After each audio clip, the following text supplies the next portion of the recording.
너무 잘 됐네요. 저는 며느리 서연에게 말했습니다. 그때 서연은 자기 집 식구 25명이 우리 집에서 크리스마스를 보내러 올 거라고 발표했죠. 저는 휴가를 갈 거예요. 당신들이 알아서 요리하고 알아서 청소하세요. 저는 당신들의 하녀가 아니니까요. 서연의 얼굴은 순간 새하얗게 질렸습니다. 마치 유령이라도 본 것처럼요. 하지만 서연이 모르는 사실은 진짜 놀라움은 이제 막 시작될 참이었다는 겁니다. 제 이름은 민지, 올해 60살입니다. 지난 5년간 저는 제 집에서 하녀 취급을 받았습니다. 이 모든 것은 제 아들 지훈이 그 여자와 결혼하면서부터 시작되었습니다. 첫날부터 서연은 저를 자기 전용 하녀로 여겼죠. 민지 씨, 커피 좀 타주세요. 민지 씨, 이거 좀 치워주세요. 민지 씨, 제 손님들 식사 좀 준비해 주세요. 그리고 저는 바보처럼 늘 서연의 요구에 응했습니다. 저는 그렇게 해야 가정이 화목하게 유지될 거라고 순진하게 믿었죠. 하지만 저는 이미 한계에 다다랐습니다. 그 12월의 화요일, 서연은 평소처럼 제 부엌으로 들어왔습니다. 노크도 없이 제가 가장 싫어하는 가식적인 미소를 얼굴에 띈 채였죠. 지훈의 돈으로 샀을 게 분명한 터무니없이 비싼 빨간 원피스를 입고 있었습니다. 서연의 하이힐이 제 타일 바닥을 짓밟는 소리는 마치 제 인내심을 두드리는 망치 소리 같았습니다. 민지 씨, 서연은 거만하게 말했습니다. 좋은 소식이 있어요. 우리 가족 모두 여기로 크리스마스를 보내러 올 거예요. 겨우 25명 정도예요. 겨우 25명이라니? 마치 제가 요리하고 청소하는 기계라도 되는 양, 그렇게 적은 숫자라는 듯 말하는군요. 저는 서연이 눈에 악의적인 빛을 번뜩이며 자신의 거창한 계획을 계속 설명하는 것을 지켜봤습니다. 서연은 제 부엌 의자에 앉아 다리를 꼬고는 쇼핑 목록을 읊듯이 사람들의 이름을 부르기 시작했습니다. 제가 이미 예진 사촌 동생, 미영 사촌, 그리고 동우 형부, 태준 삼촌께 다 말씀드렸어요. 모두 올 거예요.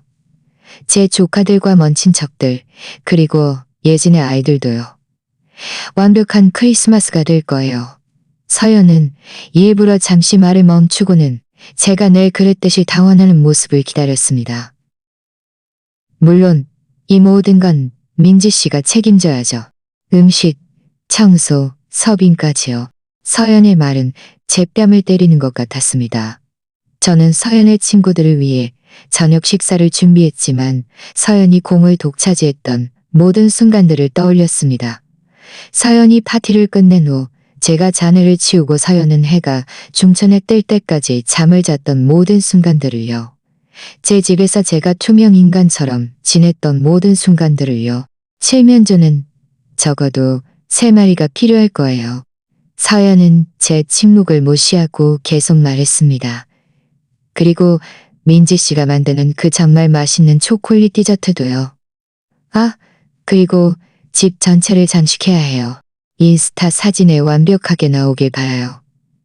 서연은 제가 평소처럼 순종적으로 네, 서연 씨라고 말해주기를 기다렸습니다. 하지만 이번에는 제 안에 무언가가 완전히 부서져 버렸습니다. 저는 서연의 눈을 똑바로 쳐다보고 저 자신도 놀랄 만큼 침착한 목소리로 말했습니다. 너무 잘 됐네요. 저는 반복했습니다. 서연의 얼굴에 굳어가는 미소를 보면서요. 당신들에게는 완벽한 크리스마스가 되겠네요. 왜냐하면 저는 여기 없을 테니까요. 이어진 침묵은 귀청이 터질 듯 했습니다. 서연은 몇 번이나 눈을 깜빡했습니다. 마치 제 말을 제대로 듣지 못한 것처럼요. 서연의 입은 살짝 벌어졌지만 아무 소리도 내지 못했습니다. 서연의 하이힐 소리가 갑자기 멈췄습니다. 여기 없을 거라니 무슨 말이에요? 서연은 마침내 이 말을 겨우 짜냈습니다. 목소리가 미세하게 떨렸습니다. 서연은 의자에서 몸을 똑바로 세웠지만 그 완벽했던 자세는 무너지기 시작했습니다. 들리는 그대로예요. 저는 휴가를 갈 거예요. 당신들이 직접 요리하고, 직접 청소하고, 직접 손님을 대접하세요. 저는 당신들의 하녀가 아니니까요. 저는 서연의 얼굴에서 완전히 핏기가 가시는 것을 봤습니다. 서연의 손이 미세하게 떨리기 시작했습니다. 서연이 들고 있던 커피잔이 접시 위에서 달그락거렸습니다. 5년 만에 처음으로 서연은 할 말을 잃었습니다. 하지만, 민지 씨, 서연은 말을 더듬었습니다.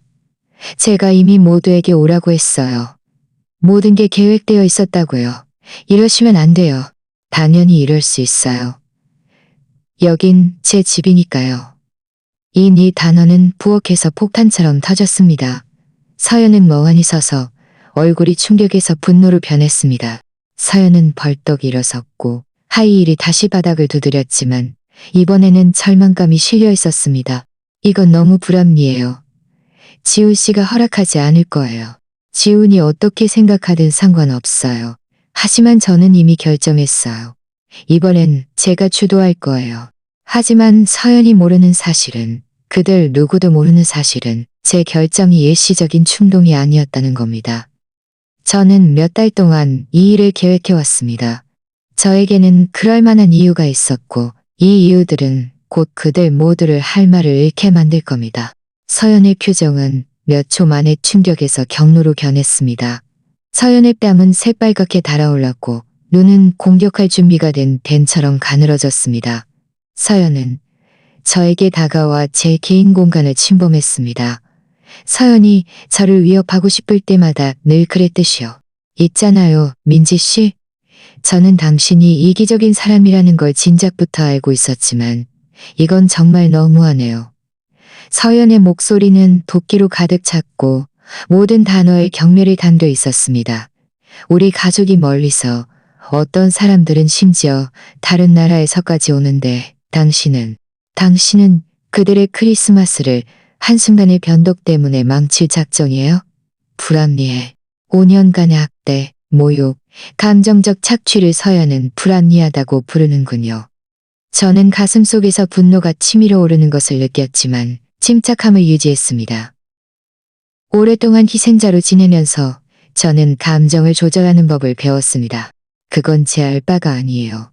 저는 서연을 더욱 당황하게 만드는 차분한 어조로 대답했습니다. 25명을 제 집에 초대하기 전에 저에게 먼저 물어봤어야죠. 여긴 우리 집이에요. 서연은 완전히 우아함을 잃고 소리쳤습니다. 지훈 씨는 당신 아들이고 이 집은 언젠가 우리 것이 될 거잖아요. 그렇군요. 늘 공중에 떠다녔지만 입 밖으로 나오지 않았던 진심이었습니다. 서연은 저를 가족으로 생각한 적이 없었습니다. 서연은 저를 단지 제가 제 노력과 희생으로 일궈놓은 모든 것을 상속받기 전에 일시적인 장애물로만 여겼던 겁니다. 흥미로운 관점이네요. 저는 중얼거렸습니다. 서연이 실수로 비밀을 누설했다는 것을 깨닫고 눈동자가 공포로 커지는 것을 보면서요.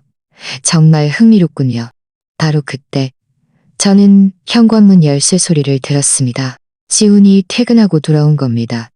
서연은 아빠에게 달려가 고자질하는 어린 소녀처럼 지훈에게 달려갔습니다. 서연의 하이힐은 다급하고 절망적으로 바닥을 두드렸습니다. 지훈 씨, 엄마가 미쳤어요. 엄마가 크리스마스에 아무것도 안 도와주겠대요. 휴가를 가서 우리랑 우리 가족을 내버려 두겠대요. 저는 거실에서 들려오는 그들의 희미한 소리를 들었습니다. 서연은 빠르고 날카롭고 과장된 어조로 말했고 지훈은 뭔가 불평하듯 대답했지만 저는 정확히 들을 수 없었습니다. 몇 분 후 그들의 발소리가 부엌으로 향했습니다.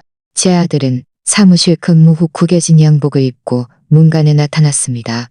얼굴에는 피곤함이 역력했지만 분명히 불쾌해 보였습니다. 서연은 그림자처럼 지훈의 뒤를 따랐고 팔짱을 낀 채 의기양양한 표정을 짓고 있었습니다. 분명 지훈이 저를 꼬집어 줄 거라고 기대하는 눈치였습니다. 어머니, 지훈은 결혼 후 터득한 그 거만한 어조로 입을 열었습니다. 서연 씨가 어머니 결정을 말했는데 너무 유난 떠는 거 아니세요? 유난 떤다고요? 제 친아들이 제가 자기 아내의 하녀 노릇을 거부했다고 해서 저에게 유난 떤다고 말하는군요. 저는 차갑고 단단한 무언가가 뱃속으로 가라앉는 것을 느꼈습니다. 몇 달 동안 자라왔던 무언가가 마침내 이 순간 결정화되었습니다. 아니, 지훈아. 나는 유난 떠는 게 아니야. 나는 분명하게 말하는 거야. 하지만 이건 크리스마스잖아요. 가족이 모이는 시간이고요. 서열 씨가 이미 모든 사람을 초대했으니 취소할 수 없어요. 취소하라고 한 적 없어. 나는 여기에 없을 거라고 말한 거야. 서연은 한 발 앞서 저와 지훈 사이에 인간 방패처럼 끼어들었습니다. 보셨죠? 완전히 이성을 잃었어요. 제 친척들이 뭐라고 생각하겠어요? 제가 그들에게 뭐라고 말해야 하죠? 진실을 말하세요. 저는 침착하게 대답했습니다.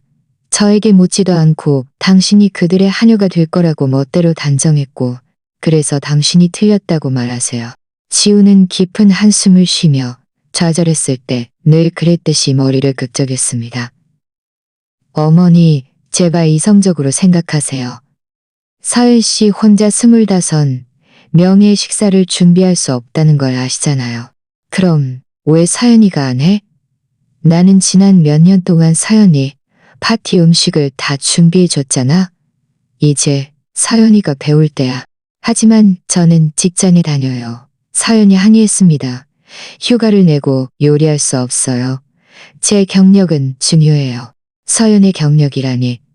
지훈의 인맥 덕분에 겨우 명품 매장에서 찾은 파트타임 직업일 수도 있는 그 경력이요. 하지만 물론 서연의 경력이 제 시간, 제 경험, 제 존엄성보다 중요하겠죠. 그럼 출장 뷔페를 부르세요. 저는 달콤한 미소를 지으며 제안했습니다. 시내에 훌륭한 곳이 많잖아요. 출장 뷔페는 돈이 많이 들어요. 지훈이 소리쳤습니다. 어머니가 할 수 있는데. 지훈은 갑자기 말을 멈췄습니다. 자신이 무슨 말을 할 뻔했는지 깨달은 겁니다. 어머니가 늘 그랬듯이 무료로 해줄 수 있는데 라고 말할 뻔한 겁니다. 마치 그들이 제가 해야 할 일이라고 생각하는 하녀처럼요. 우리 사이의 침묵은 점점 깊어지는 균열처럼 퍼져나갔습니다. 서연과 지훈은 서로 눈빛을 교환했습니다. 저는 그들의 머릿속에서 저를 조종하고 굴복시킬 다른 방법을 필사적으로 찾고 있다는 것을 알 수 있었습니다. 어머니, 지훈이 마침내 더 부드러운 어조로 입을 열었습니다. 요즘 어머니가 좀 예민하다는 걸 알아요. 혹시 호르몬 변화를 겪고 계신가요? 호르몬 변화라고요? 정말 진심으로 말하는 건가요? 저를 히스테리 부리는 갱년기 여성으로 치부하는 겁니까? 제가 억눌렀던 분노가 표면 아래에서 끓어오르기 시작했지만 저는 목소리를 침착하게 유지하려고 애썼습니다. 이건 호르몬 변화와는 아무 상관없어, 지훈아. 이건 한 가지와 관련이 있어. 바로 존중이야. 지난 5년 동안 너와 네 아내는 나에게 어떤 존중도 보여주지 않았어. 그렇지 않아요. 서연이 항의했습니다.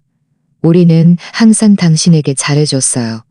당신은 이 가족의 일원이에요. 그래, 당신들이 즐거울 때 뒤치다꺼리하고 청소하고 요리하는 일원이었지. 의견은 한 번도 물어본 적 없으면서 늘 복종하기를 기대했던 일원이었고, 지훈이 저에게 다가와 어깨에 손을 얹었습니다. 어렸을 때 무언가를 원할 때 늘 그랬듯이요. 하지만 지훈은 제가 키운 그 다정한 아이가 아니었습니다. 지훈은 지난 5년 동안 갈등이 생길 때마다 늘 어머니보다 아내를 선택했던 남자였습니다. 됐어요, 어머니. 화나신 건 알겠지만 고작 일주일이잖아요. 크리스마스가 지나면 모든 게 정상으로 돌아올 거예요. 정상으로 돌아온다고요? 그들의 정상은 그들이 저를 필요로 할 때까지 제가 투명 인간인 것이었습니다. 그들의 정상은 제 감정이 중요하지 않고 그저 그들의 삶이 편안하기만 하면 되는 것이었습니다. 그들의 정상은 제 집이 더 이상 저의 피난처가 아니라 그들의 개인 호텔이 된 것이었습니다. 아니, 지훈아. 상황은 정상으로 돌아오지 않을 거야. 왜냐하면 나는 내일 떠날 거니까. 두 사람 모두 얼어붙었습니다. 서연이 가장 먼저 반응했습니다. 서연의 목소리는 한 옥타브 높아졌습니다. 내일? 내일이라고요. 내일. 저는 확인시켜 주었습니다. 그들의 눈에서 번뜩이기 시작하는 공포를 즐기면서요. 모든 준비를 마쳤어. 그들이 모르는 사실은 제가 정말로 모든 준비를 마쳤다는 겁니다. 하지만 그들이 상상하는 방식은 아니었습니다. 이건 말도 안 돼요. 사연이 소리쳤습니다. 사연의 눈은 새장 속 갇힌 동물처럼 커졌고 사연은 제 부엌을 이리저리 오갔습니다.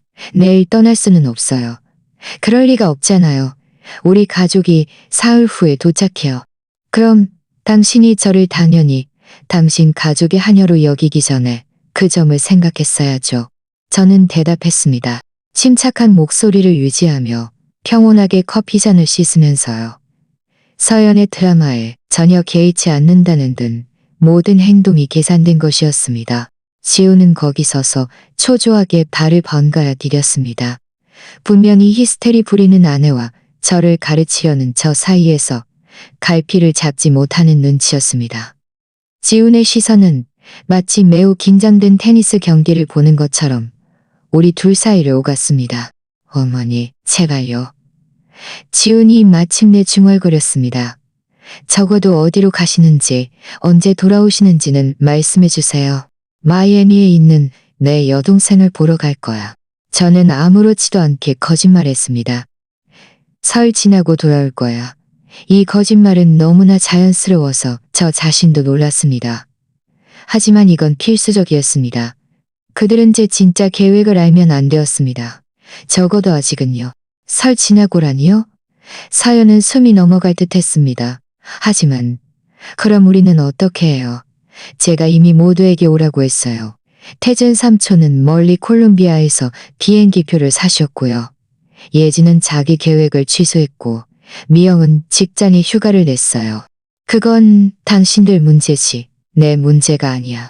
저는 사연의 얼굴에서 분노가 절망으로 바뀌기 시작하는 것을 봤습니다. 사연에 잘 다듬어진 손톱이 대리석 조리대를 꽉 움켜쥐어 하얗게 변했습니다. 민지 씨. 서연의 목소리가 갑자기 변했습니다. 달콤하고 조종적인 어조로요. 있잖아요. 저는 항상 당신을 제 두 번째 엄마처럼 생각했어요. 당신은 저에게, 우리에게 정말 소중해요. 이러시면 안 돼요. 또 시작이군요. 전술이 바뀌었습니다. 분노에서 감정적 착취로요. 이런 수법은 예전에도 많이 봤지만 더 이상 저에게는 통하지 않았습니다. 당신이 정말 나를 엄마처럼 생각했다면 나를 하녀처럼 대하지 않았을 거야. 저는 당신을 하녀처럼 대하지 않았어요. 저는 그저 당신이 가족을 위해 요리하는 것을 즐기는 줄 알았어요. 당신이 필요하다는 느낌을 좋아하는 줄 알았다고요. 필요하다는 단어는 단도처럼 저를 찔렀습니다. 5년 동안 저는 필요하다는 것이 평화를 유지하고 아들의 삶에서 제 자리를 확보하는 방법이라고 믿었습니다. 하지만 이제 저는 깨달았습니다. 필요하다는 것은 제 집에서 저를 그림자로 만들 뿐이라는 것이요. 있잖아요, 서연 씨. 당신 말이 맞아요. 저는 필요하다는 느낌을 좋아해요. 그래서 이렇게 오랜 세월 만에 처음으로 저는 저 자신의 필요를 위해 행동할 거예요. 지훈이 다시 끼어들었습니다. 얼굴의 모든 주름이 좌절감을 드러냈습니다. 어머니, 이건 불공평해요. 저희가 25명을 대접할 출장 뷔페를 부를 돈이 없다는 걸 아시잖아요. 새 아파트 계약금 때문에 저희 저축이 다 바닥났다고요. 새 아파트라니, 이건 처음 듣는 소식이었습니다. 저는 눈을 가늘게 뜨고 이 정보를 소화했습니다. 그들은 언제부터 이사를 계획했던 걸까요? 왜 저에게 아무 말도 하지 않았을까요? 새 아파트라니? 저는 물었습니다. 제 목소리에는 위험한 호기심이 담겨 있었습니다. 사연과 지우는 죄책감, 어린 눈빛을 교환했습니다. 비밀로 했어야 할 것을 막 누설했을 때 보이는 그런 눈빛이었습니다. 지훈이 말하기 시작했습니다.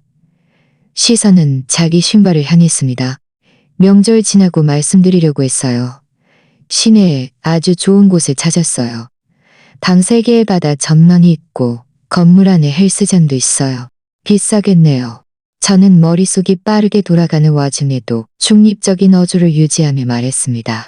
음, 네. 하지만 투자할 가치가 있어요. 그리고 걱정 마세요. 여기서 너무 멀리 이사 가지 않을 거예요. 차로 한 30분 정도 거리요. 30분이라니.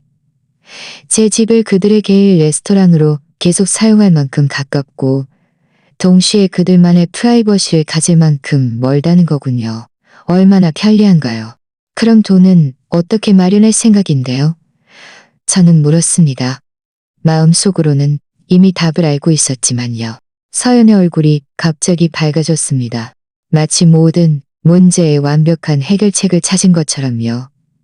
그래서 이번 크리스마스가 그렇게 중요한 거예요. 태준 삼촌은 인상이 좋으면 아주 관대하세요. 동우 형부는 부동산 업계에 인맥이 많으시고요. 모든 게 잘 풀리면 지훈 씨의 사업 확장을 도와주실 수 있어요. 아, 그렇군요. 이것이 바로 크리스마스 만찬 뒤에 숨겨진 진짜 이유였습니다. 가족 상봉이나 전통 때문이 아니라 돈 때문이었습니다. 부유한 친척들에게 좋은 인상을 줘서 재정적 이득을 얻기 위함이었죠. 그리고 저는 그들의 조종 계획에서 핵심적인 말이었습니다. 알겠어요. 저는 중얼거렸습니다. 침묵이 흐르도록 내버려두면서요. 그들 둘 다 제 대답을 기다리고 있었습니다. 그러니까 당신들은 부유한 친척들에게 깊은 인상을 주기 위해 완벽한 크리스마스가 필요하다는 거군요. 맞아요. 서연이 소리쳤습니다. 마침내 상황의 중요성을 이해한 제가 안도한 것처럼요. 그럴 줄 알았어요. 역시 민지 씨는 똑똑하시네요. 늘 무엇이 옳은지 아시고요. 무엇이 옳은지?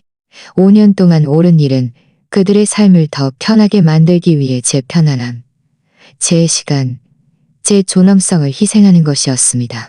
하지만 이제 저는 무엇이 옳은지에 대해 완전히 다른 생각을 가지고 있었습니다. 당신 말이 맞아요, 서연 씨. 저는 무엇이 옳은지 정확히 알아요. 그래서 저는 여전히 내일 떠날 거예요. 서연의 얼굴에서 희망이 물거품처럼 사라졌습니다. 서연은 공황 상태에 빠진 듯 숨을 가쁘게 쉬기 시작했습니다. 이러시면 안 돼요. 당신이 심술을 부려서 우리 미래를 망칠 수는 없어요. 이건 심술이 아니야. 이건 심사숙고한 결정이야.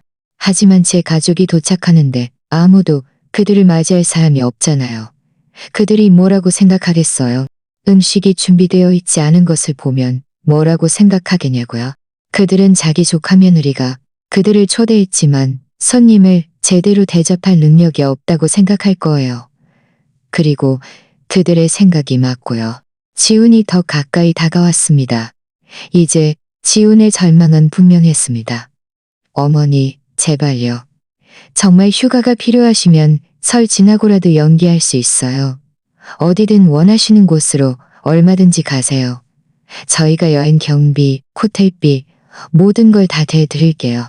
여행 경비를 대준다고요? 무슨 돈으로요? 저는 생각했습니다. 새 아파트 계약금 때문에 저축이 다 바닥났다고 방금 말하지 않았던가요? 하지만 그건 중요하지 않았습니다. 그들의 제안은 지난 5년 동안 제가 들어왔던 것이었습니다. 유혹적이었지만 저는 이미 결심했습니다. 이건 감정적 착취예요. 서연이 폭발했습니다.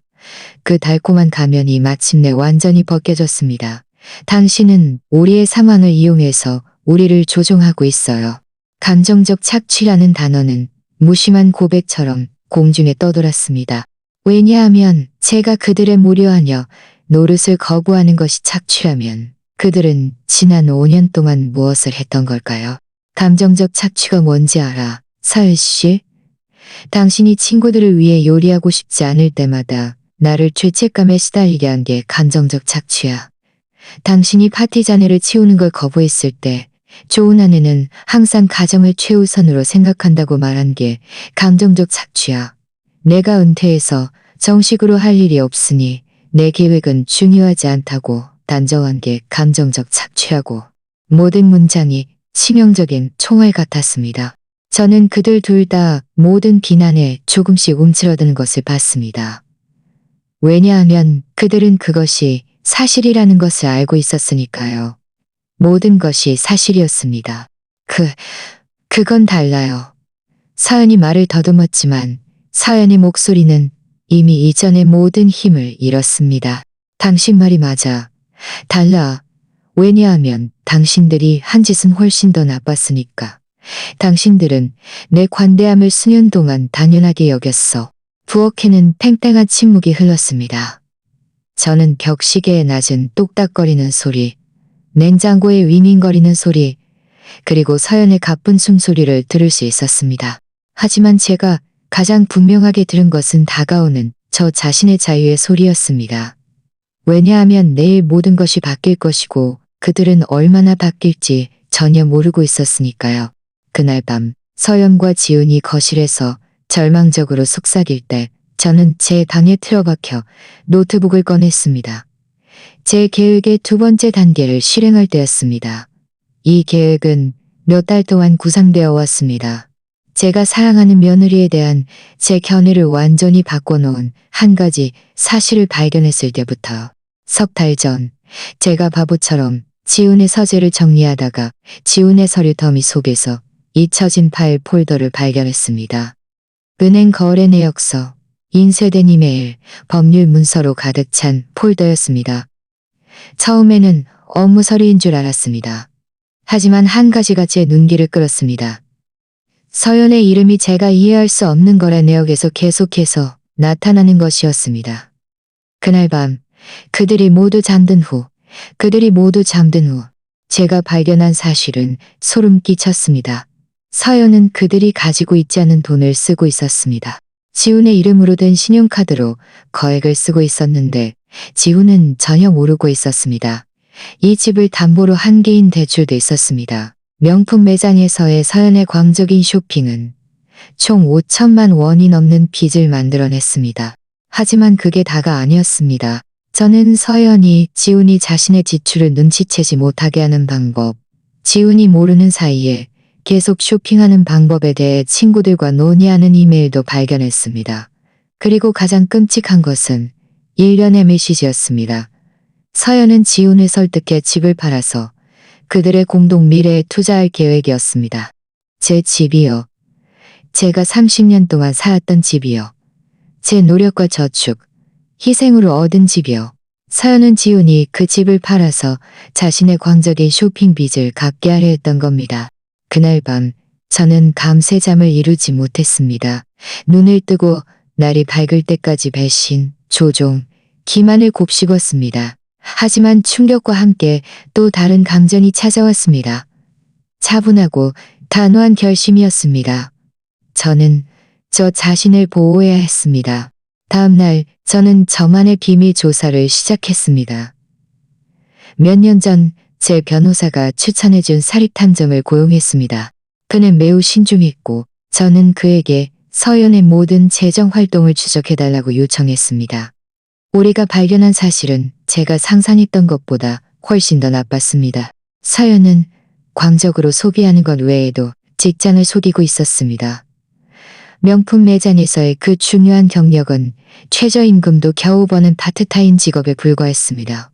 하지만 서연은 지훈에게 자신의 수입이 그 3배라고 계속 말했습니다. 서연의 추가 수입은 어디서 나온 걸까요? 물론 그 비밀 신용카드들이었습니다. 그리고 더 충격적인 소식이 있었습니다. 서연은 친척들에게 우리가 실제보다 훨씬 더 부유하다고 계속 말했습니다.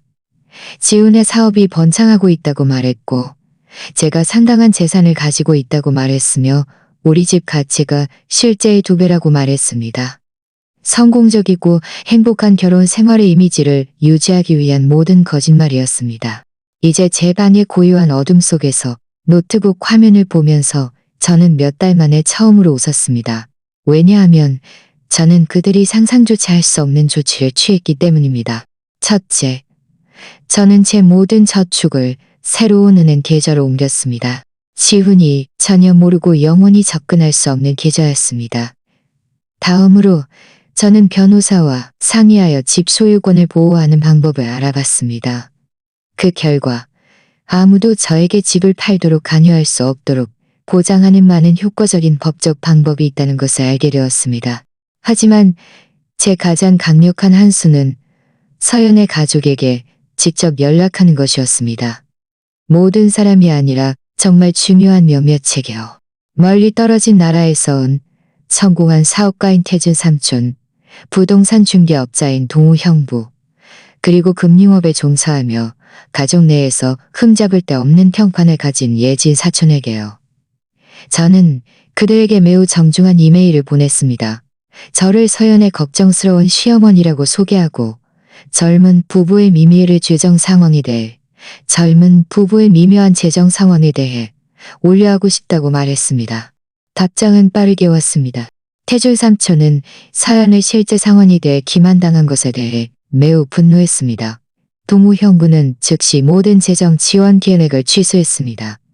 예진은 여동생의 삶을 직접 정리하러 오겠다고 위협했습니다.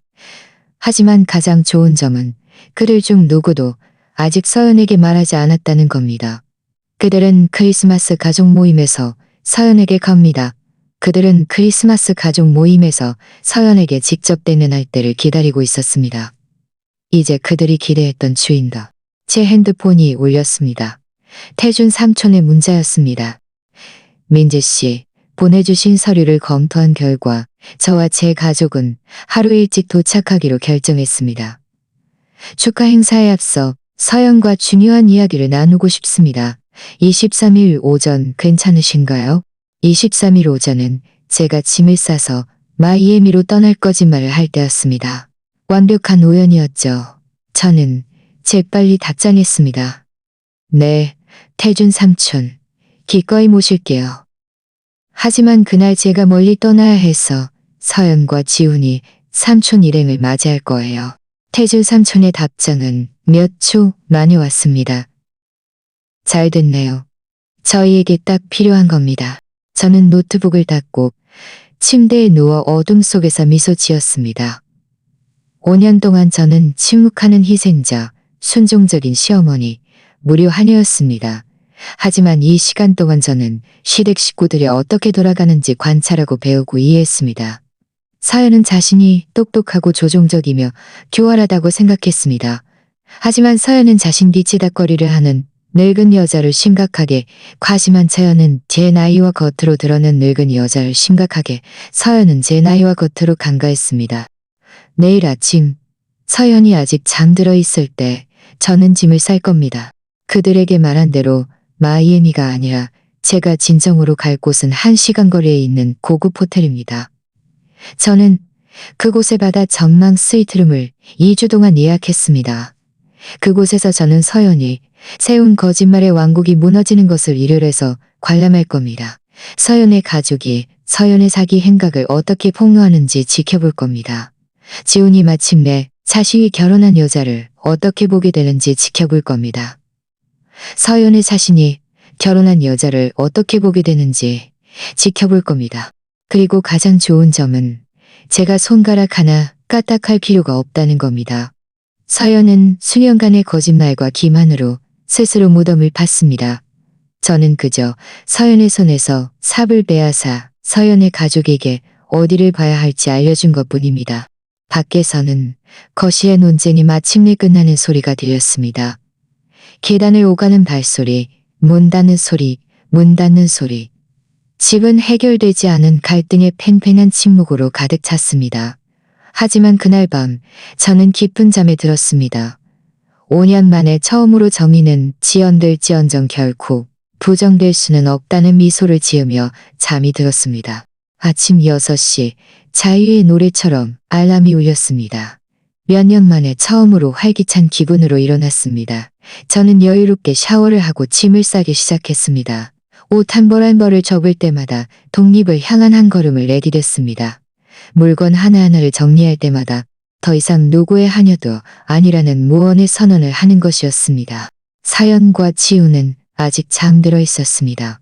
제가 여행 가방을 아래층으로 끌고 갈 때 복도 끝에서 들려오는 그들의 깊은 숨소리를 들을 수 있었습니다. 저는 부엌 식탁 위에 집 예비 열쇠와 함께 쪽지를 남겼습니다. 짧고 간결한 쪽지였습니다. 여행 일정을 앞당기기로 결정했습니다. 집은 당신들에게 맡길게요. 완벽한 크리스마스 보내세요. 민지. 제가 쪽지에 언급하지 않은 것은 제가 떠나기 전에 추가적인 준비를 했다는 겁니다. 예를 들어 저는 식료품 저장실과 냉장고를 완전히 비워두었습니다. 결국 그들이 25명을 대접하려면 음식 구매에 대한 책임을 배워야 할 테니까요. 저는 또한 제 모든 좋은 식기, 예쁜 식탁보, 그리고 크리스마스 장식품을 제간에 잠가두었습니다. 그들이 부유한 친척들에게 좋은 인상을 주고 싶다면 직접 물품을 조달해야 할 겁니다. 하지만 제 마지막 비책은 주 2회 청소 서비스를 취소한 것이었습니다. 이 서비스는 제가 수년간 돈을 지불했지만 서연은 늘 집인을 티 없이 깨끗한 것을 자신의 공으로 돌렸습니다. 오늘부터 서연은 집을 티 없이 깨끗하게 유지하는 것이 실제로 무엇을 의미하는지 직접 경험하게 될 겁니다. 택시는 오전 7시 정각에 도착했습니다. 운전사가 제 짐을 차에 싣는 동안 저는 30년 동안 살았던 제 집에 마지막으로 시선을 던졌습니다. 이 집은 한때 저의 피난처였고 그 후에는 저의 감옥이었으며 이제 다시 저의 요새가 될 겁니다. 왜냐하면 제가 잠시 떠나는 것이지만 여전히 제 집이고 저는 이 집을 완전히 되찾을 완벽한 계획을 가지고 있었으니까요. 제가 묵는 호텔은 제가 강제로 가정부 역할을 하던 시절 꿈꿔왔던 곳이었습니다. 넓은 바다 전망 스위트룸, 24시간 룸서비스, 그리고 가장 중요한 것은 절대적인 고요함이었습니다. 부엌에서 저에게 소리치는 사람도 없고 제가 갓 내린 커피를 내오기를 기다리는 사람도 없고 제 시간이 가치 없다고 당연하게 여기는 사람도 없었습니다. 저는 모든 것을 철저히 계산했습니다. 서연이 주말에는 항상 오전 10시까지 잠든다는 것을 알고 있었습니다. 그때쯤이면 저는 이미 제 스위트룸에 자리를 잡고 직접 준비할 필요 없는 아침 식사를 즐기며 방해받지 않고 아침 뉴스를 보고 있을 겁니다. 제 핸드폰은 오전 10시 47분에 울리기 시작했습니다. 예상대로 지훈이었습니다. 어머니, 어디세요? 쪽지는 봤는데 왜 일정을 앞당기신 거예요? 지훈의 목소리는 혼란스러웠지만 아직은 여유로웠습니다. 아마 식료품 저장실이 비어있고 주말 아침 식사를 준비해 줄 사람이 아무도 없다는 것을 방금 발견했을 겁니다. 좋은 아침, 지훈아. 더 이상 미룰 필요가 없다고 결정했어. 너희는 준비할 일이 많고 나는 쉬고 싶거든. 하지만 어머니 너무 갑작스럽잖아요. 서연 씨도요. 아주 의기소침해 있어요. 의기소침하다니 정말 완곡한 표현이군요. 서연은 완전히 겁에 질려 있었습니다. 자신이 정말로 자기 인생에 대한 책임을 져야 한다는 것을 깨달은 겁니다. 서연이는 아주 잘 해낼 거라고 믿어. 결국 서연이는 아주 유능한 여자니까. 전화 반대편은 한참 동안 조용했습니다. 배경에서 들려오는 소리를 들을 수 있었습니다.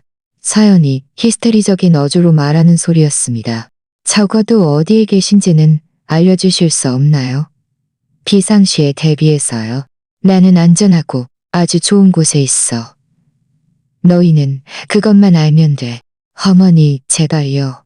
화나신 건 알지만 이건 너무 극단적이에요. 서연 씨 가족이 이틀 후에 도착하는데 저희는 어떻게 해야 할지 모르겠어요. 지훈아, 저는 단호하게 말을 끊었습니다. 너는 32살이고 서연이는 29살이야. 너희는 온전한 성인이고 60살 노인에게 의존하지 않고도 너희 문제를 해결할 수 있을 거라고 확신해. 또다시 침묵이 흘렀습니다. 이번에는 더 길게 말이죠. 알겠어요. 지훈이 마침내 한숨을 쉬었습니다. 하지만 괜찮으실 거라고 약속해 주세요. 그리고 언제 돌아오실 거예요? 내가 준비되면 돌아갈 거야. 즐거운 크리스마스 보내렴. 저는 지훈이 계속 매달리기 전에 전화를 끊었습니다. 저는 즉시 핸드폰을 무음으로 설정했습니다. 다음 몇 시간 동안 절망적인 전화와 문자가 빗발칠 것이라는 것을 알고 있었습니다. 하지만 저는 이 평화를 얻기 위해 5년을 기다렸습니다. 그들이 그것을 망치도록 내버려두지 않을 겁니다. 제 스위트룸 창문 밖으로 저는 끝없이 펼쳐진 바다를 볼 수 있었습니다. 파도가 부드럽게 해변을 때렸습니다. 최면적이고 평화로웠습니다. 이렇게 오랜 세월 만에 처음으로 제 머릿속에는 할 일 목록도 준비할 식사도 치울 식탁도 없었습니다. 오직 현재와 제가 막 얻은 자유만이 있었습니다. 저는 룸서비스를 불러 점심 식사를 주문했습니다. 프렌치 랍스터 구이. 서연이 우리 집에서 강요했던 절약 기준에 따르면 너무 사치스러워서 저 자신을 위해서는 결코 만들지 않았을 요리였습니다. 식사는 우아한 웨이터가 아름다운 도자기에 담아 가져왔고 작은 꽃병에는 신선한 장미 한 서미가 꽂혀 있었습니다. 제가 천천히 음식을 맛보는 동안 제 핸드폰은 무음 알림으로 계속 깜빡였습니다.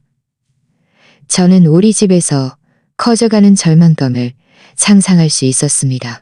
그들은 마침내 자신들의 직접 식료품을 사고 메뉴를 계획하고 집을 청소해야 한다는 것을 깨닫는 중이었습니다. 그리고 이 모든 것을 그들이 믿었던 가정부 없이 말이죠. 하지만 진짜 쇼는 이제부터였습니다. 왜냐하면 내일 아침이 바로 제가 계산했던 시간이었으니까요. 서연의 가족이 도착하기 시작할 겁니다. 그들은 서연이 약속했던 완벽한 크리스마스를 찾지 못할 겁니다. 대신 그들은 수년간 거짓말 속에서 살아온 여자의 진짜 벌거벗은 현실을 발견하게 될 겁니다. 오후 3시 저는 마침내 제 메시지를 확인했습니다. 지훈에게서 온 부재중 전화 17통, 서연에게서 온 31통, 그리고 혼란, 간청, 분노에 이르는 수많은 문자, 메시지들이 있었습니다. 하지만 제가 정말 관심 있는 것은 태준 삼촌이 정우에 보낸 문자였습니다. 민지 씨, 저와 제 가족은 내일 오전 8시 정각에 도착할 예정입니다. 직접 만나 뵙고 서연과 계획했던 대화를 나누기를 매우 기대합니다. 환대에 감사드립니다. 태준 삼촌이 내일 오전 8시에 그들이 받게 될 유일한 환대가 서연이 왜 집이 비어 있는지, 왜 음식이 준비되어 있지 않은지, 그리고 왜 그가 말했던 관대한 시어머니가 신비롭게 사라졌는지 설명해야 하는 상황이라는 것을 알았다면 어땠을까요? 저는 태준 삼촌에게 답장했습니다. 유감스럽게도 갑작스러운 집안일로 인해 일정을 앞당겨야 했습니다. 서연과 지훈이 손님들을 기꺼이 맞이할 겁니다. 많은 이야기를 나누실 것이라고 믿습니다. 태준 삼촌의 답장은 즉시 왔습니다. 완전히 이해합니다. 사실 그렇게 되는 것이 더 낫습니다. 어떤 대화는 사적으로 진행하는 것이 가장 좋으니까요. 사적으로 진행한다고요? 바로 그들이 필요로 하는 것이었습니다. 수년간 거짓말을 해온 여자와 마침내 그녀의 재정 사기의 진실을 알게 된 가족 사이의 사적인 대화요. 그날 오후 저는 호텔 스파에서 마사지를 받으며 내일 아침에 펼쳐질 광경을 상상했습니다. 서연과 지훈이 당황해서 깨어나 마지막 순간에 슈퍼마켓으로 달려가 약속했던 따뜻한 환대의 환상을 필사적으로 만들려고 노력하는 모습. 그리고 8시 정각 초인종이 울리고 샘을 치르러 온 가족이 도착하는 모습. 마사지사가 5년 동안 제 어깨에 쌓였던 긴장들을 풀어줄 때 저는 웃음을 참을 수 없었습니다. 그 긴장들이 마침내 서연의 거짓말처럼 하나씩 풀리기 시작하는 것이었습니다. 23일, 하늘은 맑았지만 제 핸드폰은 전화로 폭주했습니다. 저는 깊은 잠에 들었지만 오전 6시 반에 지훈의 첫 전화에 잠에서 깼습니다. 저는 받지 않았습니다. 6시 45분에는 서연, 그리고 다시 지훈, 또다시 서연이었습니다. 이 절망적인 순환은 제가 생각하는 것보다 더 우스꽝스러웠습니다. 스위트룸 발코니에서 연어, 에그 베네딕트 아침 식사를 여유롭게 먹는 동안 저는 쌓여있는 음성 메시지를 확인하기로 결정했습니다. 첫 번째는 지훈이었습니다. 분명히 운전 중 급하게 남긴 메시지였습니다. 어머니, 제발 전화 좀 받으세요. 서연 씨가 무너질 지경이에요. 저희는 25명에게 무슨 아침 식사를 준비해야 할지 모르겠어요. 슈퍼마켓은 8시에 열고 그들은 8시에 도착해요. 저희는 도움이 절실해요. 제발 전화 좀 주세요. 두 번째는 서연이었습니다. 서연의 목소리는 완전히 무너진 듯 했습니다. 민지 씨, 제가 화나게 했다는 걸 알아요. 그리고 왜 그런지도 이해해요. 하지만 제발 가족 앞에서 저를 망신시키지 마세요. 그들은 멀리서 왔어요. 태준 삼촌은 멀리 콜롬비아에서 오셨고 예지는 중요한 계획을 취소했어요. 저는 그렇게 많은 사람들을 위해 요리할 수 없어요. 어디서부터 시작해야 할지 모르겠어요. 약속할게요. 약속할게요. 나중엔 지금은 정말 도움이 필요할게요. 흥미롭군요. 5년 만에 처음으로 서연이 저를 필요로 한다는 것을 인정했습니다. 처음으로 이것은 요청으로 위장한 명령이 아니라 진정한 간청이었습니다. 하지만 이미 너무 늦었습니다. 세 번째 메시지는 더욱 기가 막혔습니다. 또다시 서연이었지만 이번에는 울고 있었습니다. 민지 씨, 제가 방금 식료품 저장실과 냉장고를 봤는데 텅 비어 있어요. 왜 아무것도 없어요? 제가 가족들에게 뭘 먹여야 하죠? 그 좋은 식기들은요? 크리스마스 식탁보는요? 제발 적어도 물건들이 어디에 있는지 알려주세요. 제발요. 그것만이라도 알려주세요. 네, 서연은 마침내 깨달은 겁니다. 집을 유지하려면 계획, 노력, 그리고 진짜 돈이 필요하다는 것을요. 서연은 마침내 음식이 마법처럼 냉장고에 나타나지 않고 식탁이 저절로 차려지지 않으며 장식품이 마법으로 설치되지 않는다는 것을 둔하게나마 이해한 겁니다. 하지만 제가 정말 기대했던 메시지는 오전 7시 15분에 왔습니다. 모르는 목소리였지만 매우 권위적이었습니다. 민지 씨, 저는 태준입니다. 서연의 삼촌이죠. 저희는 공항에 일찍 도착해서 바로 댁으로 가기로 결정했습니다. 15분 후에 도착할 예정입니다. 만나 뵙고 저희가 계획했던 대화를 나누기를 매우 기대합니다. 완벽했습니다. 그들은 서연과 지훈이 가장 공황 상태에 빠져 있을 때 도착할 겁니다. 8시 20분 제 핸드폰이 울렸습니다. 이번에는 받았습니다. 어머니? 지훈의 목소리는 떨렸고 신경쇠약 직전이었습니다. 말씀하실 수 있으세요? 좋은 아침, 지훈아. 물론 말할 수 있지. 너의 아침은 어땠어? 어머니, 제발 이러지 마세요. 서연 씨 가족이 방금 도착했어요. 저희는 그들을 대접할 아무것도 없어요. 정말 아무것도요. 서연 씨는 욕실에서 울고 있어요. 제가 어떻게 해야 할지 모르겠어요. 상황을 설명하지 않았어? 제가 어떻게 설명해요. 저희가 가장 필요로 할 때 어머니가 휴가를 가기로 결정했다고 설명해야 해요. 그들이 가장 필요로 할 때요. 제가 존중이나 이해 혹은 감사하다는 말 한마디가 필요할 때는 아니었습니다. 그저 그들이 저를 필요로 할 때였습니다. 진실을 말해, 지훈아. 지난 5년 동안 너희가 나를 무료 가정부처럼 당연하게 여겼고 나는 마침내 휴가를 받을 자격이 있다고 결정했다고 말해. 어머니, 그들은 한국말을 잘 못해요. 제가 이렇게 복잡한 상황을 설명할 수 없어요. 그럼 통역사를 찾거나 더 잘 소통하는 법을 배워. 나는 네가 해결할 거라고 믿어. 배경에서 들려오는 소리를 들을 수 있었습니다. 공황과 혼란이 섞인 여러 대화 소리였습니다. 누군가 권위 있는 어조로 스페인어를 말하고 있었습니다. 아마 태준 삼촌이 주요 주인이 어디에 있는지 묻는 것이겠죠. 적어도 평소에 어디서 식료품을 사는지 알려주실 수 없나요? 특별한 행사에는 뭘 준비하시고요? 저희를 도울 수 있는 건 뭐든지요. 지훈아, 나는 평소에 어디서 사는 게 아니야.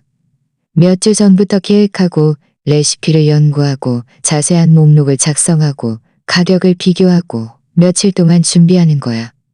이건 마법이 아니라 일이야. 아주 힘든 일이라고. 전화 반대편의 침묵은 지훈이 수년간 무시했던 상황이 얼마나 심각한지 마침내 이해하기 시작했다는 것을 알려주었습니다. 어머니, 지훈은 더 작은 목소리로 말을 이어갔습니다. 저희가 부주의했다는 걸 알지만 지금은 실질적인 해결책이 필요해요. 거실에 있는 25명의 공항에 막 도착한 사람들을 어떻게 해야 하죠? 배달 음식을 시키거나 식단에 전화하거나 손님을 맞이할 때 책임감 있는 성인들이 하는 모든 일을 해. 하지만 지금은 크리스마스예요.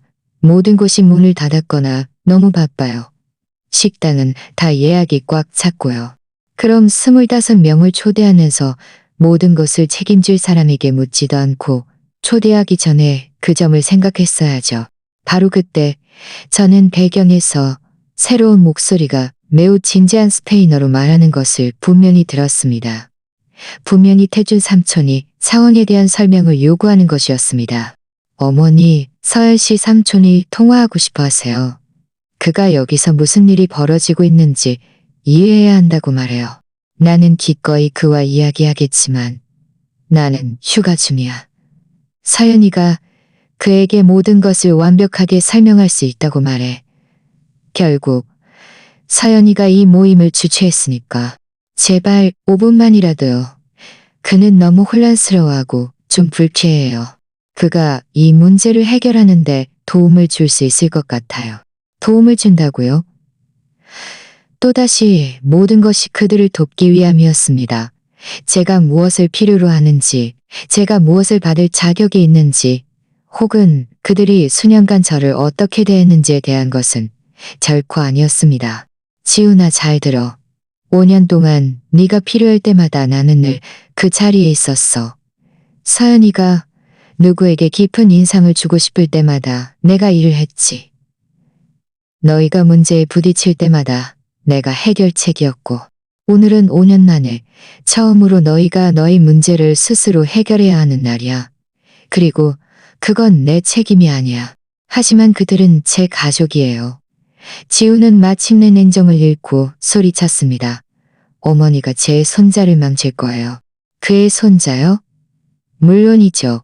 이제 감정적 착취로 넘어가는군요. 하지만 지훈의 논리에는 문제가 있었습니다. 어떤 손자요? 지훈아, 어떤 손자? 이 질문은 폭탄처럼 떨어졌습니다. 전화 반대편에는 길고 긴장된 침묵이 흘렀습니다. 미래의 서연 씨와 제가 문제가 바로 여기에 있었습니다.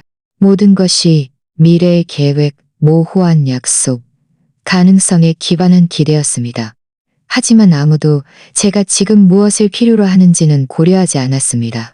바로 그 순간 저는 태준 삼촌이 영어로 말하는 목소리를 분명히 들었습니다.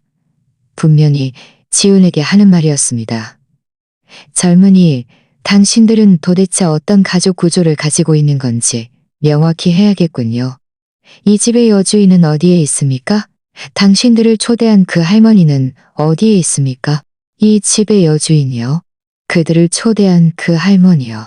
분명히 태준 삼촌은 서연과의 대화에서 제가 이 모임을 주최하는 여주인, 주요 호스트, 가족 전통을 책임지는 사람이라는 겁니다. 그리고 이제 그 사람이 없으니 2명의 혼란스러운 성인이 마침내 그들 자신의 결정의 결과를 마주해야 할 때였습니다. 어머니, 제발요. 적어도 그에게 말 한마디라도 해주세요. 이게 오해라고 설명해주세요. 아무런 오해도 없어, 지훈아. 단지 너희가 수년간 외면해온 현실이 있을 뿐이야. 그리고 그 현실은 상호 존중 없이는 기능하는 가정이 될 수 없다는 거야.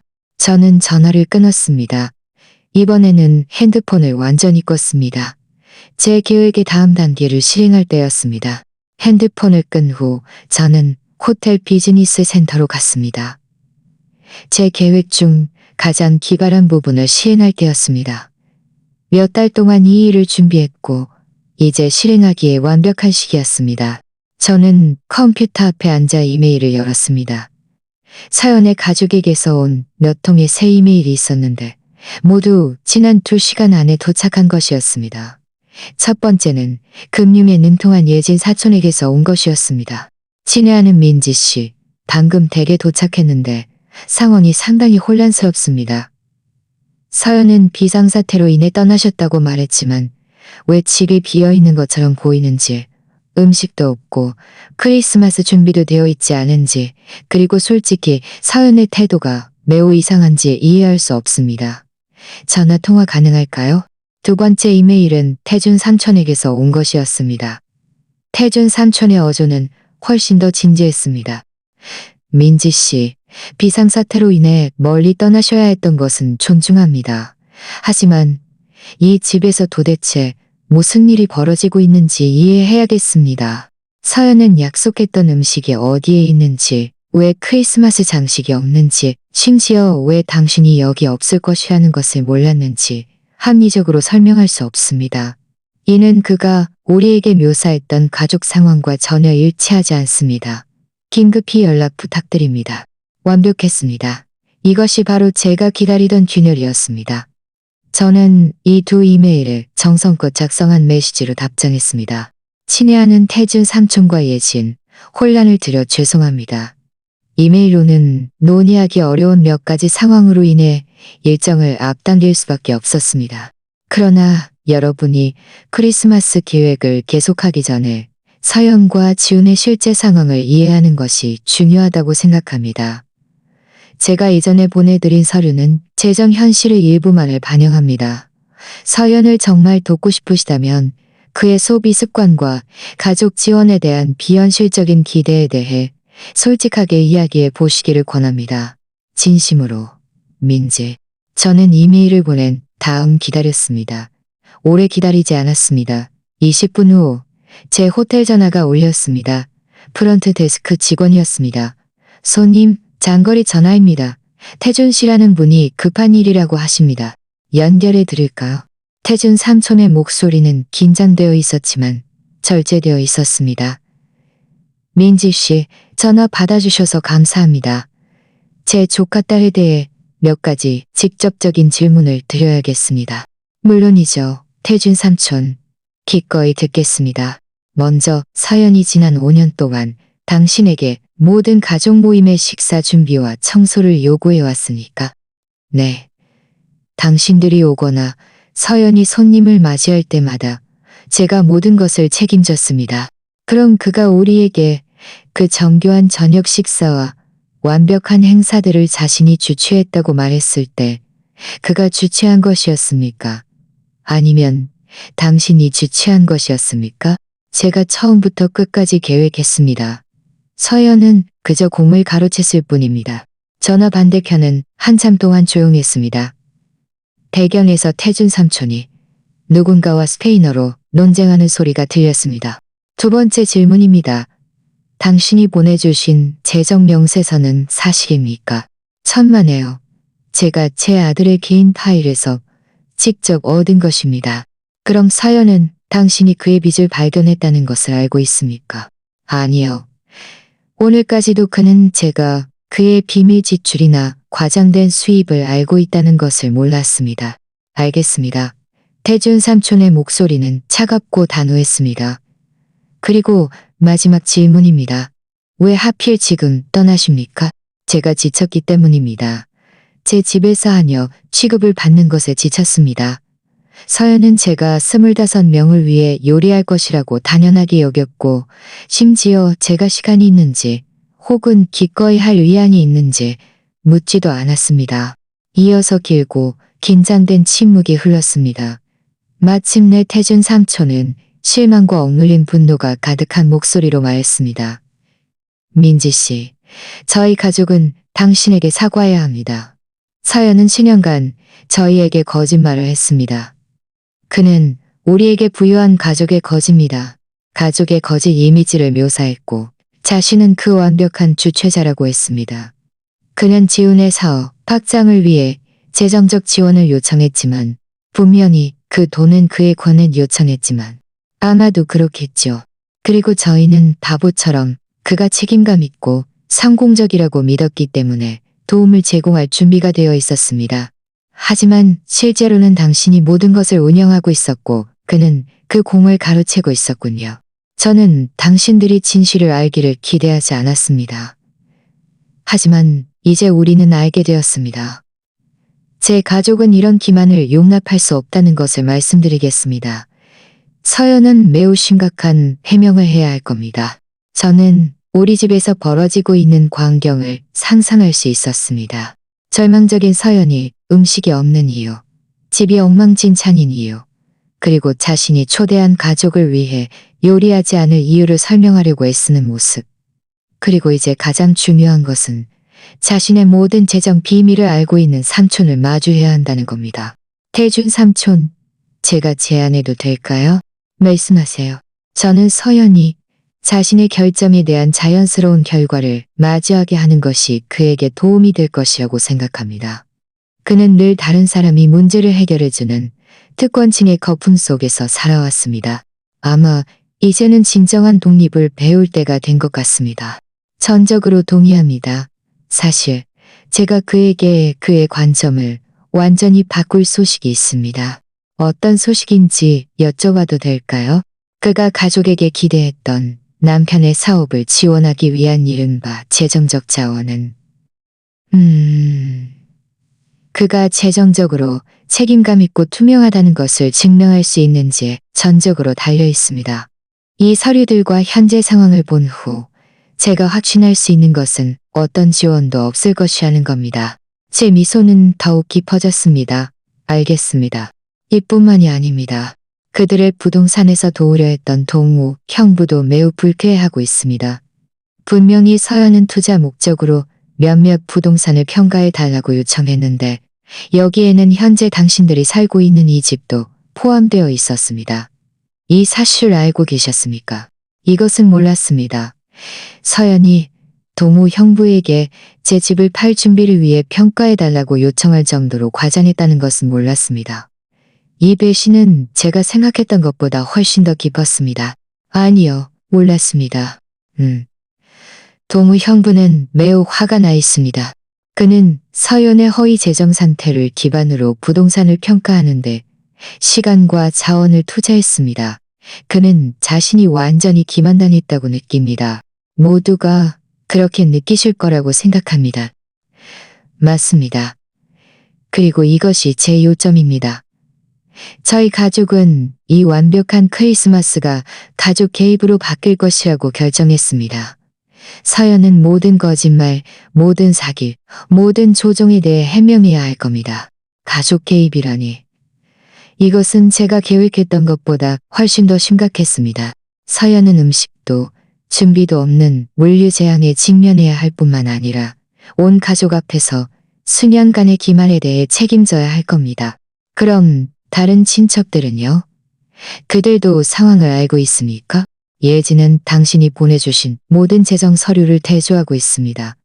미영은 다른 가족들에게 진실을 알리기 위해 전화하고 있습니다.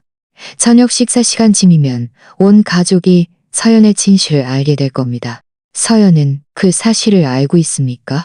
아직은 모릅니다. 하지만 곧 알게 될 겁니다. 전화 배경에서 소리가 커지는 것을 들을 수 있었습니다. 분명히 우리 집 상황이 고조되고 있는 중이었습니다. 민지 씨, 이제 이 상황을 마주하러 돌아가야겠습니다. 하지만 저희 가족은 당신을 매우 존경한다는 것을 알려드리고 싶습니다.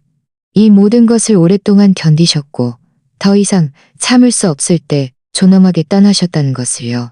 고맙습니다. 태준 삼촌. 그 말은 저에게 큰 의미가 있습니다. 그리고 한 가지 더 있습니다. 당신이 돌아올 준비가 되시면 저희는 당신을 공식적으로 만나 뵙고 싶습니다. 서연이 가장했던 하녀가 아니라 진정한 민지 씨를요. 영광으로 알겠습니다. 저는 전화를 끊고 의자에 기대어 깊고 따뜻한 만족감을 느꼈습니다. 제 집에서는 서연의 거짓말 세계가 제가 계획했던 대로 산산조각 나고 있었습니다. 하지만 진짜 쇼는 이제부터였습니다. 그날 오후 저는 제 걸작이 어떻게 펼쳐지고 있는지 직접 확인하러 갈 때라고 결정했습니다. 저는 눈에 띄지 않는 전용 차량 서비스를 불러 저를 우리 동네 주변으로 한 바퀴 돌게 했습니다. 물론 개입하기 위함이 아니라 제가 수년간 소리 없이 계획했던 결과를 안전한 거리에서 관찰하기 위함이었습니다. 우리 동네에 도착했을 때 눈앞의 광경은 제 가장 낙관적인 예상마저 뛰어넘었습니다. 제 차도에는 렌터카 3대가 주차되어 있었습니다. 서연의 가족 차라는 것을 알아봤습니다. 하지만 제 눈길을 사로잡은 것은 현관문 앞에 흩어져 있는 여러 개의 슈퍼마켓, 쇼핑백이었습니다. 분명히 어떤 위기 속에서 버려진 것이었습니다. 여기서 세워주세요. 저는 운전사에게 말했습니다. 하지만 그들이 우리를 볼 수 없는 곳에 머물러 주세요. 제 최적의 위치에서 저는 거실 창문 뒤로 사람들이 미친 듯이 움직이는 그림자를 볼 수 있었습니다. 때때로 누군가 뒷마당으로 달려나가 과장된 몸짓으로 전화 통화를 했습니다. 이것은 마치 시간 드라마를 보는 것 같았지만 그것보다 1000배는 더 만족스러웠습니다. 왜냐하면 저는 모든 등장인물들이 곧 발견하게 될 비밀을 알고 있었으니까요. 제 핸드폰이 울렸습니다. 모르는 번호에서 온 문자 메시지였습니다. 민지 씨, 시간 되실 때 전화 주실 수 있나요? 추가 서류에 대해 여쭤볼 것이 있습니다. 예진입니다. 저는 즉시 예진에게 전화했습니다. 예진은 첫 벨소리에 받았습니다. 예진의 목소리는 긴장되고 전문적이었습니다. 민지 씨, 전화 주셔서 감사합니다. 제가 제 동생의 재정 상황을 보고 있는데 상황이 저희가 생각했던 것보다 더 나쁩니다. 어떻게 말이죠? 방금 제가 발견한 사실은 서연이 지훈 씨의 이름과 신용 정보를 이용해서 지훈 씨가 모르는 사이에 계좌를 개설했다는 겁니다. 이건 신분 도용에 해당할 수 있습니다. 이것은 몰랐습니다. 저는 비밀 신용카드만 발견했지만 서연이 제 아들의 신분을 도용하는 지경에 이르렀다는 것은 몰랐습니다. 지훈이는 알고 있습니까? 저희가 1시간 전에 그에게 말했습니다. 그는 매우 격렬하게 반응했습니다. 저는 자신의 재정에 늘 꼼꼼했던 제 아들이 아내가 자신의 신용과 재정 평판을 훼손하고 있다는 것을 전혀 모른 채 발견했을 때의 상황을 상상할 수 있었습니다. 그는 그 소식을 어떻게 받아들였습니까? 솔직히 그는 겁에 질린 것 같았습니다. 계속해서 이건 오해일 거라고 서연은 절대 고의로 이런 짓을 할 리 없다고 말했습니다. 하지만 서류는 거짓말을 하지 않죠. 네, 서류는 거짓말을 하지 않죠. 민지 씨, 민감한 질문을 하나 드려야겠습니다. 서연이 저희 가족에게 당신이 그를 유언장의 수혜자로 고려하고 있다고 말했던 것을 알고 계셨습니까? 이 질문은 번개처럼 저를 강타했습니다. 뭐라고요? 네, 서연은 당신이 자신을 매우 아끼고 집과 대부분의 저축을 자신에게 남겨줄 생각이라고 저희에게 말했습니다. 그는 이것을 담보로 삼아 돈을 빌렸습니다. 이 배신은 제가 생각했던 것보다 훨씬 더 깊었습니다. 서연은 현재 재정 상황에 대해 거짓말을 했을 뿐만 아니라 심지어 제 죽음과 제 유산을 이용하여 신용을 얻기까지 했습니다. 예진아, 제가 확신할 수 있는 것은 그건 완전히 거짓말이라는 거야. 내 유언장에는 서연의 몫이 한 푼도 없어. 저도 그럴 거라고 생각했지만 그는 이 이야기를 이용해서 가족 중 일부 채권자들을 설득하여 자신에게 돈을 빌려주는 것이 안전한 투자라고 믿게 했습니다. 가족 중 채권자요? 네. 저희에게는 미국에 사는 몇몇 사촌들이 있는데 그는 이른바 미래 상속권을 담보로 그들에게 2천만 원이 넘는 돈을 빌렸습니다. 2천만 원이요? 제가 죽은 후의 유산으로 담보 잡힌 빚이라니. 이건 너무나 뒤틀리고 너무나 계산적이고 너무나 악의적이었습니다. 저는 한동안 말을 할 수 없었습니다. 그들은 이제 진실을 알고 있습니까?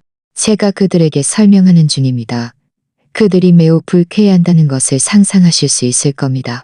우리가 통화하는 배경에서 들려오는 소리를 들을 수 있었습니다. 분명히 우리 집의 대립이 격화되고 있는 중이었습니다. 예진아, 한 가지 물어봐야겠어. 서연은 이런 폭로에 대해 어떻게 반응하고 있어? 전화 반대편은 한참 동안 조용했습니다. 그는 완전히 부인하고 있습니다. 계속해서 이건 오해라고, 서류가 잘못 해석된 거라고, 그리고 당신이 크리스마스 계획에서 제외된 것에 대한 보복으로 이러는 거라고 주장하고 있습니다. 물론이죠. 자신이 거짓말하고 조종했다는 철저한 증거의 직면에서도 서연은 여전히 희생자 행세를 하려 하는군요. 그럼 집안의 다른 사람들은요? 그들은 어떻게 생각하고 있습니까? 아주 나쁩니다. 정말 나쁩니다. 태준 삼촌은 완전히 잘못된 정보에 기반하여 지훈 씨의 이른바 사업에 투자할 계획이었기 때문에 매우 화가 나 있습니다. 미영은 서연이 묘사했던 그 부유하고 안정적인 가족에 가까이 살기 위해 당신들 근처로 이사할 계획이었기 때문에 화가 나 있습니다. 동우 형부는 부동산 평가에 대해 자신이 완전히 기만당했다고 느낍니다. 그럼 크리스마스는요? 축하 계획은 어떻게 되었습니까? 예진이 쓴웃음을 지었습니다. 무슨 크리스마스요? 서연은 2호인분 피자를 시켰습니다. 아무것도 요리할 줄 모르니까요. 저희는 지훈 씨의 접시 위에 피자를 먹고 있습니다. 그리고 저희는 축하하는 것이 아니라 저희 인생에서 가장 격렬한 가족 대립을 겪고 있습니다. 2호인분 피자라니. 부유한 친척들에게 깊은 인상을 주려 했던 성대한 크리스마스 축제에서 말이죠. 정말 아이러니하군요. 가장 비극적인 게 뭔지 아세요? 예진이 말을 이어갔습니다. 서연은 여전히 당신이 언제 돌아올지 묻고 있습니다. 여전히 당신을 조종해서 돌아와 이 엉망진창을 수습할 수 있다고 생각하고 있어요. 그럼 너희는 서연이에게 뭐라고 말했어? 진실을 말했습니다. 5년 동안의 감정적 학대와 조종 끝에 마침내 당신이 용기를 내어 선을 긋고 저희 가족은 당신의 결정을 존중한다고 말했습니다. 저는 가슴속에서 따뜻한 기운이 솟아오르는 것을 느꼈습니다. 이렇게 오랜 세월 만에 처음으로 누군가가 저의 입장을 이해하고 인정해 주었습니다. 예진아, 한 가지 더 물어봐도 될까? 너희는 앞으로 어떻게 할 계획이야? 크리스마스까지 머물 거야? 어떤 사람들은 내일 떠날 겁니다. 이건 저희가 기대했던 가족 모임이 아닙니다. 솔직히 저희는 서연이 만든 이 난장판에 휘말리고 싶지 않습니다. 하지만 저희 중 몇몇은아마 그가 자신의 행동의 결과를 이해하도록 할 겁니다. 어떤 결과 말이야? 먼저 모든 가족 대출은 즉시 취소될 겁니다. 그는 이미 받은 돈을 갚을 방법을 찾아야 할 겁니다. 지훈 씨 사업에 대한 재정적 지원도 분명히 없을 겁니다. 그리고 우리는 다른 가족들에게 그의 거짓말에 대해 미래에 더 이상 기만당하지 않도록 보호해야 할 겁니다. 이것은 정의였습니다. 서연은 거짓말과 조종의 거미줄 위에 자신의 삶을 건설했고 이제 그 거미줄이 놀라운 방식으로 무너지고 있었습니다. 그럼 지훈이는요? 그는 이 모든 것을 어떻게 소화하고 있습니까? 그게 가장 비극적인 부분입니다. 그는 서연의 거짓말에 대해 정말 아무것도 몰랐던 것 같습니다. 그는 매우 충격을 받았습니다. 계속해서 자신이 결혼한 여자가 다른 사람인 줄 알았다고 말했습니다. 제 불쌍한 아들. 이 모든 일에도 불구하고 저는 그의 혼란과 환멸에 가슴에 아팠습니다. 하지만 저는 또한 이것이 그가 자신의 결혼 생활의 현실을 볼 수 있는 유일한 방법이라는 것을 알고 있었습니다. 예진아, 한 가지 더 말해줘야 할 게 있어. 무슨 일이야? 내가 집에 돌아오면 곧 돌아갈 거야. 나는 큰 변화를 만들 거야. 서연은 더 이상 내 집에 마음대로 드나들 수 없을 거야. 새로운 규칙, 새로운 경계선, 그리고 무례한 행동에 대한 새로운 결과가 있을 거야. 저는 그것이 매우 합리적이라고 생각합니다. 이제 그가 현실 세계에서 사는 법을 배울 때가 된 것 같습니다. 저는 전화를 끊고 운전사에게 호텔로 돌아가라고 했습니다. 오늘은 충분히 봤습니다. 내일은 제가 승리하고 돌아오는 날이 될 겁니다. 12월 24일 크리스마스 이브 아침, 날씨는 춥지만 맑았습니다. 마치 우주 전체가 제가 승리하고 돌아오는 이날을 축복하기로 결정한 것처럼요. 저는 일찍 일어나 평온하게 짐을 꾸리고 몇 달 동안 계획했던 마지막 대결을 준비했습니다. 호텔을 떠나기 전에 마지막 전화를 했습니다. 이번에는 제 변호사 구경 씨에게였습니다. 구경 씨, 접니다. 민지. 우리가 논의했던 서류들은 모두 준비되었습니까? 모두 준비되었습니다. 민지 씨. 유언장 변경은 이미 공증되었고 부동산 계약서 수정도 등기되었습니다. 새로운 거주 협약도 서명하실 준비가 되어 있습니다. 잘 됐네요. 1시간 후에 제 집에서 뵙겠습니다. 크리스마스 이브에 정말 이 일을 하실 겁니까? 구경 씨, 이것보다 더 완벽한 시기는 없습니다. 이제 제 가족이 감사의 진정한 의미를 배울 때입니다. 택시는 오전 10시 정각에 제 집 문 앞에 저를 내려주었습니다. 그 렌터카들은 아직 거기에 있었지만 이제 공기 중에는 다른 에너지가 있었습니다. 더 이상 광기가 아니라 폭풍 전의 고요함처럼 모든 사람들이 알고 있는 더 팽팽한 긴장감이었습니다. 저는 열쇠로 문을 열었고 이어진 침묵은 기청이 터질 듯 했습니다. 저는 부엌에서 희미하게 들려오는 말소리를 들을 수 있었지만 제 하이힐 소리가 현관의 대리석 바닥에 울려 퍼지자 소리가 갑자기 멈췄습니다. 민지 씨? 지훈의 목소리는 믿을 수 없다는 듯 심지어 한 줄기 희망을 담고 있었습니다. 네, 돌아왔어. 발소리가 사방에서 저에게 달려왔습니다. 가장 먼저 나타난 것은 지훈이었습니다. 깊은 다크서클과 흐트러진 머리를 하고 있었는데 분명히 며칠 동안 제대로 잠을 자지 못한 듯 했습니다. 지훈의 뒤를 이어 서연이 나타났습니다. 하지만 이 서연은 제가 본 적 없는 사안이었습니다. 화장기 없는 얼굴에 구겨진 옷, 붉게 부어오른 눈을 하고 있었습니다. 어머니. 지훈이 다가와 저를 안으려는 듯 했지만 제 표정을 보고는 갑자기 멈췄습니다. 하느님 감사합니다. 돌아오셨군요. 저희가 이야기 좀 해야겠어요. 물론 우리가 이야기해야지. 하지만 우리 둘만은 아니야. 바로 그때 서연의 가족이 나타났습니다. 태준 삼촌은 미험 있는 모습과 진지한 표정을 하고 있었고 예지는 서류 뭉치를 손에 들고 있었으며 미영과 동우 형부는 깊은 실망감을 얼굴에 드러내고 있었습니다. 민지 씨, 태준 삼촌이 다가와 정중하게 손을 내밀었습니다. 마침내 만나 뵙게 되어 영광입니다. 이런 상황에서 만나 뵙게 되어 죄송합니다. 영광으로 알겠습니다. 태준 삼촌. 걱정 마세요. 이런 상황도 결국 진실이죠. 진실은 극적인 방식으로 등장해야 할 때가 있는 법이니까요. 서연은 마침내 목소리를 되찾았지만 그 목소리는 부서지고 절망적으로 들렸습니다. 민지 씨, 제발요. 저희가 이 오해를 해명해야 해요. 제 가족이 서류 때문에 혼란스러워하고 있어요. 분명히 오해는 없었어, 서연아. 단지 사실이 있을 뿐이야. 그리고 이제 모든 사람들이 모든 사실을 알게 될 거야. 바로 그때 초인종이 울렸습니다.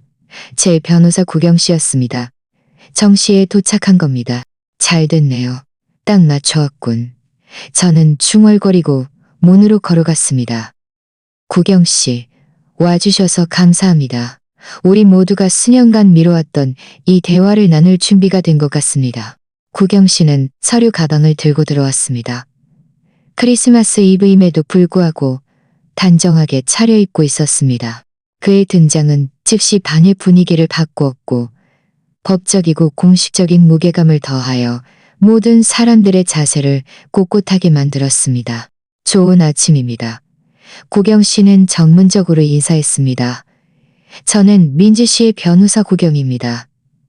가족 및 재정 문제가 명확해져야 한다고 이해하고 있습니다. 서연의 얼굴은 더욱 참백해졌습니다. 왜 변호사가 여기에 있는 거죠? 5년 동안의 감정적 학대, 재정적 조종, 그리고 완전한 무례함 끝에 저는 법적 보호가 필요하다고 결정했기 때문입니다. 저는 차갑고 냉담하게 대답했습니다. 법적 보호요? 지훈의 목소리는 정말 혼란스러워 보였습니다. 네가 미래에 내 죽음을 대출 담보로 사용하려는 것을 막기 위한 법적 보호. 서연이가 자신의 광적이 쇼핑빚을 갚기 위해 내 집을 팔라고 너를 설득할 계획을 막기 위한 법적 보호. 서연이가 네 신용 정보를 무단으로 사용하는 것을 막기 위한 법적 보호. 계속해야 할까? 이어서 죽음과 같은 침묵이 흘렀습니다. 서연은 소파에 주저앉았습니다. 마침내 자신의 거짓말 세계가 완전히 무너졌다는 것을 깨달은 겁니다. 구경 씨가 서류 가방을 열었습니다. 민지 씨, 새로운 소식들을 읽어드리겠습니다. 첫째, 유언장 변경입니다. 민지 씨는 유언장을 수정하여 이 집의 소유권이 민지 씨 사망 후에도 명확한 동의 없이 판매되거나 담보 잡힐 수 없도록 보장했습니다. 집은 가족 신탁으로 이전될 것이며 이 신탁은 지훈 씨의 이익을 보호하지만 어떤 재정적 투기도 금지합니다. 서연은 소리 없이 울기 시작했습니다. 지우는 충격을 받은 듯 했지만 동시에 처음으로 진정한 수치심을 드러냈습니다. 둘째, 새로운 거주 조건입니다. 서연 씨는 더 이상 이 부동산에 자유롭게 취입할 권리가 없습니다. 모든 방문은 사전에 조율되어야 하며 민지 씨의 승인을 받아야 합니다. 이게 도대체 무슨 의미예요? 지훈이 떨리는 목소리로 물었습니다. 그 의미는 네 아내가 더 이상 내 집에 마음대로 들어와 내 음식과 내 시간에 대해 이래라 저래라 하거나 나를 자기 가정부로 당연하게 여길 수 없다는 거야. 저는 몰랐어요. 너는 몰랐다고?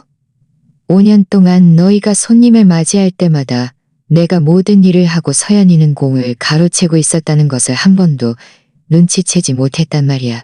왜 네 아내가 요리도 청소도 하지 않으면서 항상 자신이 얼마나 완벽한 주인인지 자랑하는지 한 번도 의아해하지 않았어? 지우는 고개를 숙였습니다. 마침 내 수년간의 고의적인 무시를 마주한 겁니다. 태준 삼촌이 서연에게 다가갔습니다. 태준 삼촌의 목소리에는 아버지 같은 실망감이 가득했습니다. 서연아, 우리 가족은 너의 거짓말에 기반하여 너에게 기회와 신뢰, 그리고 지원을 주었다. 너는 우리를 의도치 않게 존경받을 가치가 있는 여인을 무시하는 공범으로 만들었다. 삼촌, 저는 너는 절대 네 수입에 대해 거짓말을 하지 않았다고? 지훈의 이름으로 대출을 받지 않았다고? 네가 가지지도 않은 상속권을 약속하지 않았다고? 네 시어머니를 하녀처럼 대하지 않았다고? 서연은 할 말을 잃었습니다. 5년 만에 처음으로 서연에게는 조종할 수단도, 변명도, 화제를 돌릴 말도 없었습니다. 그리고 한 가지 더 있어. 저는 서연을 똑바로 쳐다보며 말을 이어갔습니다. 너는 내 상속권에 대한 거짓말로 빌린 돈 한 푼까지 갚아야 할 거야. 너는 네가 속인 모든 가족에게 직접 사과해야 할 거야. 그리고 너는 네가 내 희생으로 쌓아 올린 환상 속에서 사는 대신 네 진짜 능력 범위 안에서 분수에 맞게 사는 법을 배워야 할 거야. 그가 그렇게 하지 않으면요? 예진이 물었습니다. 그는 신분도용과 사기성 신용 취득에 대한 법적 결과를 마주하게 될 겁니다. 고경 씨는 서류 가방을 닫았습니다. 서류들은 모두 준비되었고 준비되시면 서명하실 수 있습니다. 저는 거실에 모인 가족들을 향했습니다. 5년 동안 저는 가정을 화목하게 유지할 수 있다고 생각하며 제 존엄성을 희생했습니다. 하지만 저는 중요한 것을 배웠습니다. 존중과 조종 위에 세워진 가정은 가정이 아니라는 것을요.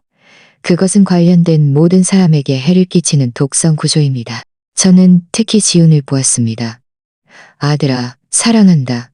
하지만 너는 어떤 남자가 될지 결정해야 해. 자기 어머니가 학대받는 것을 허용하는 남자? 아니면 가정에서 존중과 정직함을 옹호하는 남자? 마지막으로 저는 서연을 보았습니다. 그리고 너는 자기 행동의 결과를 마주하는 성인이 될지, 아니면 계속해서 다른 사람이 네가 만든 엉망진창을 수습해 주기를 기대하는 오만한 어린 소녀로 남을지 결정해야 할. 시계는 크리스마스 이브 정오를 가리켰습니다. 밖에서는 다른 가족들의 진정한 사랑과 상호 존중이 가득한 축하 행사를 준비하고 있었습니다.